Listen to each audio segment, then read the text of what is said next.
Que faire durant ce mois d'octobre, hein? Hello les potagistes et bienvenue sur cette brève vidéo, hein, pour vous parler de qu'est-ce qu'on va faire au potager durant le mois d'octobre.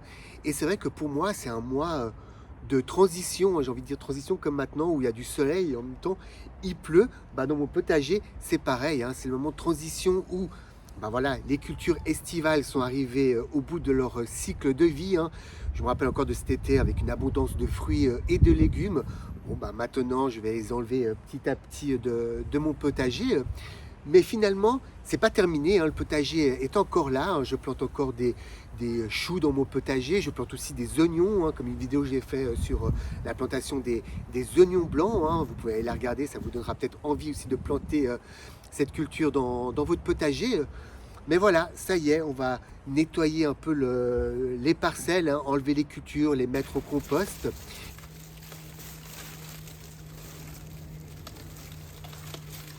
Bien évidemment, avant que j'aille dans mon potager enlever ces cultures estivales, je vais récolter encore tout ce qu'il y a comme fruits et légumes à récolter, hein. Je vois que j'ai encore des courgettes, hein, donc je vais en profiter aussi de les récolter.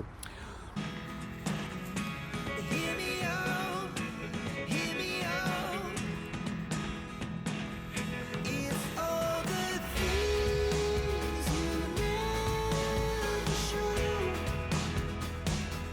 There are the things I want to know. Secrets start in your heart so slow.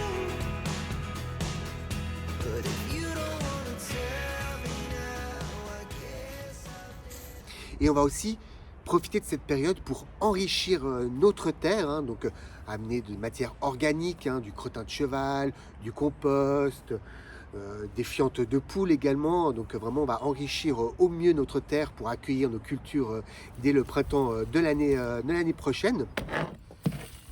Et en parlant d'enrichir la terre, hein, j'ai pris la décision cette année de ne pas pailler mes parcelles au potager, hein, vu la météo que nous avons eue au printemps, hein. Je ne vais pas vous rappeler, mais on a eu vraiment une abondance de pluie.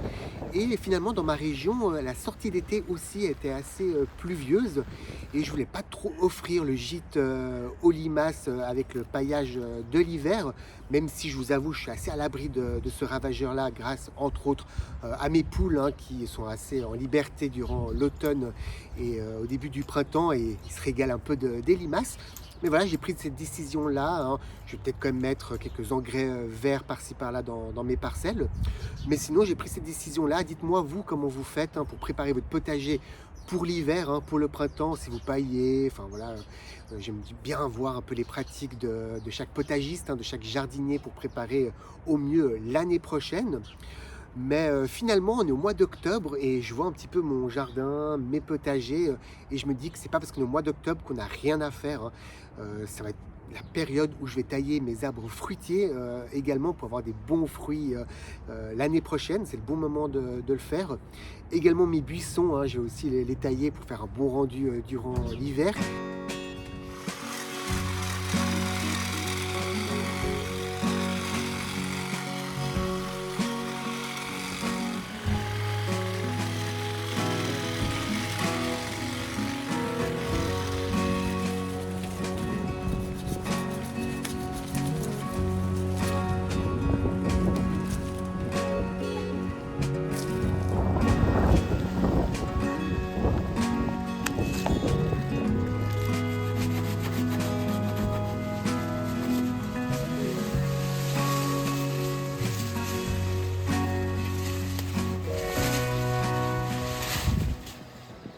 Je vous dis pas le travail que c'était, hein, de tailler ce figuier.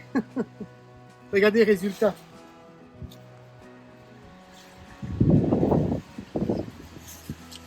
Et j'hésite aussi même à tondre une dernière fois mon gazon, hein, pour avoir un bon rendu de mon jardin, hein, pour, encore une fois, pour cet hiver, ce début printemps, avant que la végétation reprenne. Donc finalement, hein, les jardiniers que nous sommes, on est toujours en train de travailler, hein. Moi, je vous avoue que le moment où je travaille le moins dans mon jardin, c'est novembre, décembre, janvier et un petit peu février. Mais finalement, c'est vite reparti, février, mars, avril. On est déjà dans le jardin à mettre les semis. Donc Ça reste une activité quand même assez chronophage, mais je pense que je suis un peu comme vous, hein, ça reste une passion de s'occuper de notre jardin, de notre potager, donc c'est pas vraiment un travail difficile, au contraire, je le prends vraiment avec plaisir. Je vois aussi mes mûriers et mes framboisiers, hein, presque qui m'appellent pour que je vienne les tailler, hein, pour qu'ils puissent produire, bah, comme cette année, des bons petits fruits rouges. Mais je vous avoue que je vais attendre encore un petit peu, hein.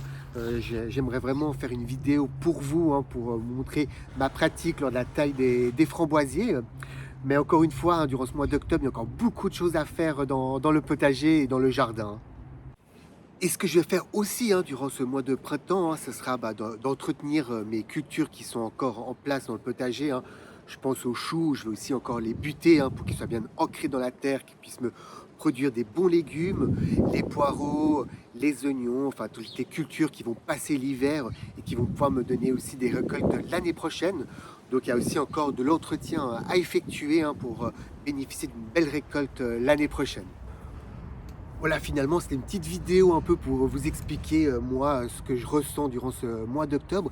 Mais c'était surtout aussi un moment de partage avec vous, hein. Je voulais surtout savoir, vous, les potagistes, comment vous faites pour préparer votre potager pour l'année prochaine. Qu'est-ce que vous faites dans votre jardin en octobre, hein. Vraiment, j'aimerais échanger avec vous en commentaire. Ça me ferait vraiment plaisir de voir un peu les pratiques de chacun, hein, et des fois des différences aussi en tant que jardinier aussi. Donc je compte sur vous pour avoir un chouette échange par rapport à ça.